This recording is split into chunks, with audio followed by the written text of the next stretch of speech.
Bapak dan Ibu, silakan duduk. Terima kasih Bu. Selamat pagi Bapak dan Ibu. Perkenalkan saya Dina Siti, salah satu bidan yang bertugas pagi hari ini di Puskesmas. Kalau boleh tahu apa yang bisa kami bantu, Bu? Ini Bu, istri saya kan sakit hipertensi. Kemudian dokter menunjukkan untuk sebaiknya tidak hamil lagi. Nah, istri saya sekarang bingung pakai kata yang cocok apa. Kemarin pas di rumah sakit ada sesar, dokter tawarin untuk tidak kandungan, tapi saya menolak. Mau pilih metode lain saja Bu, dan kami sepakat untuk tidak punya anak. Baik Ibu dan Bapak, kalau boleh tahu umur ibunya berapa? 35 tahun Bu. Oke, terus sudah punya anak berapa, Bu? Tiga. Tiga. Usia anak terakhir berapa? Baru 4 minggu Bu. Oh, baru 4 minggu. Masih menyusui, Bu? Iya. Masih menyusui ya, karena baru 4 minggu. Baik Ibu, kalau dilihat di rekam medisnya Ibu di sini, Ibu menderita riwayat hipertensi ya, mulai dari kehamilan sampai sekarang ya Bu. Ya, baik Ibu, apa selain hipertensi itu, apa Ibu punya riwayat penyakit lain kalau boleh tahu? Tidak ada. Ya nggak apa-apa Ibu cerita saja di sini. Di sini di dalam tangan kok kerahasiaan Ibu ya, jangan hadir ya. Batuk lama mungkin atau ada gula? Tidak ada. Ya. Terus sebelumnya Ibu pernah BKB apa? Sebelumnya Bu, bukannya saya mau sudah juga apa ya? Karena saya hampir Oke, baik Ibu. Jadi ini perdana ya Bu pakai KB, karena sebelumnya Idera ceritanya ya Bu. Iya Ibu. Oke, baik. Baik Ibu, ini saya punya alat bantu namanya Rodaklop ya, Rodaklop PKB, untuk menentukan kontrasepsi yang cocok untuk Ibu gunakan, apalagi dengan riwayat Ibu yang hipertensi ya.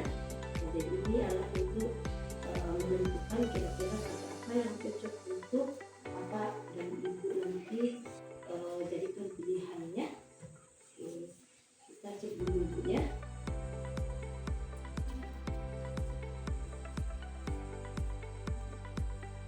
Di sini berdasarkan di sini Ibu, kontrasepsi yang cocok untuk Ibu gunakan itu ada pil, ada implan dan ada ADR ya.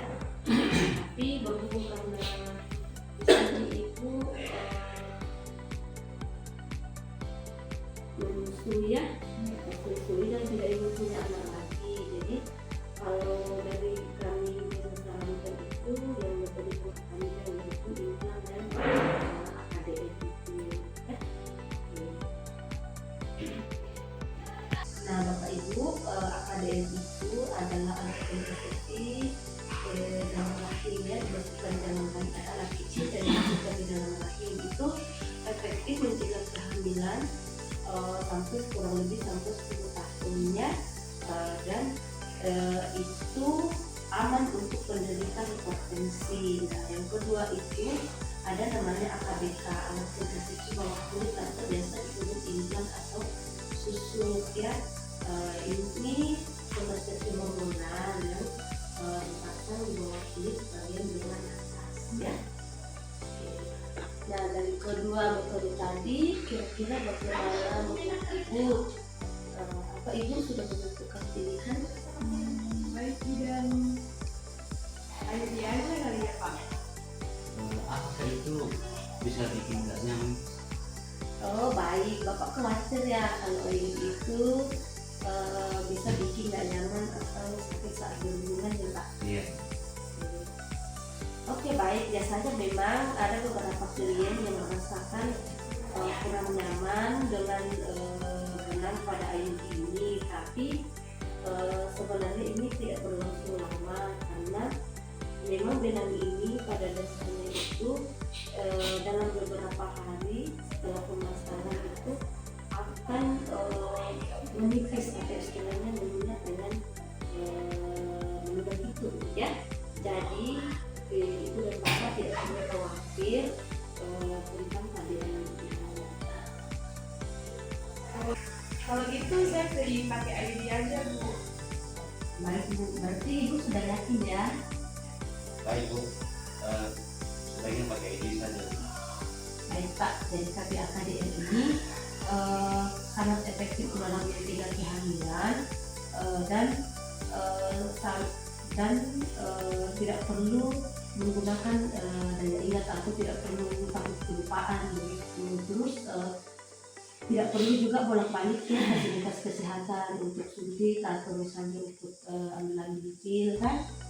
Terus gampang dan simpel juga praktis ya untuk digunakan, dan kemungkinan memang ada beberapa efek samping yang akan ibu rasakan nanti setelah pemasangan ya. Misalnya di sini ada kram selama beberapa hari, terus kemudian biasa ada bercak black selama beberapa minggu ya. Terus efek samping yang lainnya juga itu ada haid itu kadang lebih lama dan lebih banyak ya. Kadang muncul bercak di antara siklus haid, atau kadang kram atau rasa nyeri selama haid. Tapi bapak dan ibu tidak usah khawatir, efek samping ini seiring berjalannya waktu akan berangsur akan hilang dengan sendirinya. Namun AKBM ini atau IUD ini tidak bisa digunakan pada ibu yang menderita penyakit menular seksual atau yang memiliki radang panggul. Nah, terus ada pun prosedur pemasangannya nanti ibu AKBM ini, yaitu yang pertama itu nanti kalau sudah dipasang diposisikan dalam istilahnya posisi likotomi ya ibu. Nanti setelah dipasang nanti diarahkan untuk posisinya ya. Kemudian ada alatnya itu dimasukkan di dalam dari bawah ya, dipasang dari bawah ya. Karena itu dipasang di dalam rahim itu. Nah, mungkin dalam proses pemasangannya nanti mungkin ibu merasa agak kurang nyaman, nyeri sedikit, tapi itu tidak perlu khawatir karena itu hanya berlangsung kurang lebih 10 menit setelah pemasangan. Ada alatnya itu ya, seperti ini ya, seperti ini alatnya itu ya. Ini alatnya kecil dan sangat praktis ya. Jadi kapan ya kita bisa pakai ini? Nah, karena ibu sudah pasca prosesor ya, jadi sudah pasca salin, sebenarnya sudah bisa dipasang kalau ibu sudah siap. Kalau besok bisa enggak?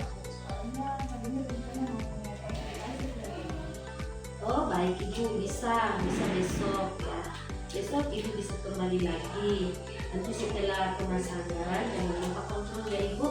Ya, yaitu ada 1 bulan setelah pemasangan, ada kontrol 6 bulan setelah pemasangan, dan 1 tahun setelah pemasangan.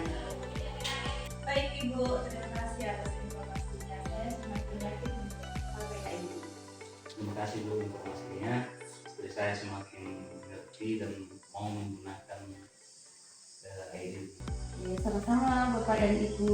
Permisi Bu, terima kasih. Terima kasih, sehat selalu Bapak.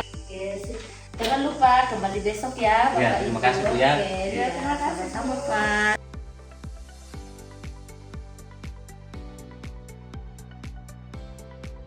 Mari bicarakan metode KB yang tepat untuk keluarga yang sehat dan sejahtera.